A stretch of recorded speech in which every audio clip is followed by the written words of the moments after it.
Tu pareja celebrando matrimonio, aniversario, ¿cuántos años? 16 años, obvio, bonita. ¿No tiene cumpleañero? Vuelvo.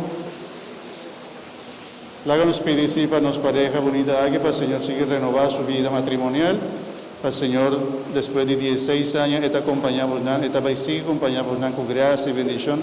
Sostener, Señor, con gracia y permitir para su amor sigue crece.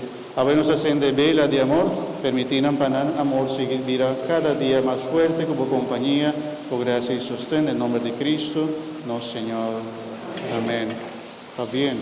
Bendición, va bien. Gracias.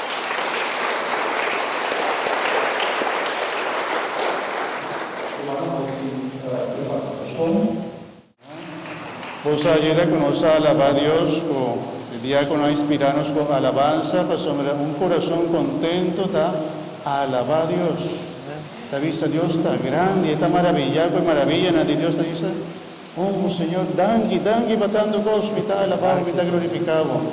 Y sigue con ese sentimiento y bonita, cualquiera nos ha alabado a Dios, sigue de alabanza, de agradecimiento, con alegría, con esperanza, el tiempo bonito aquí y entero año 2024 sea un año de esperanza, alegría, vida renovada.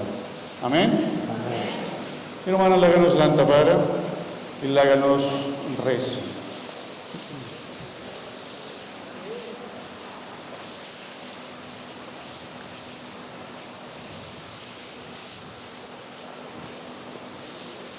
Dios Todopoderoso, por medio de Santa Eucaristía, perdónanos una garantía de salvación eterna.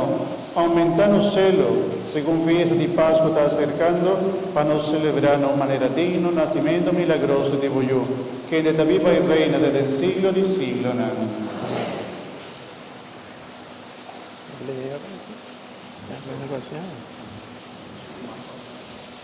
Tengo un cumpleañero, prometo me da una bendición final. Si tienes más cumpleaños, ven delante, por favor, que nace año, día 24. Ella decidió que nace un 24 de diciembre. Mi mamá estaba en el hospital a noche.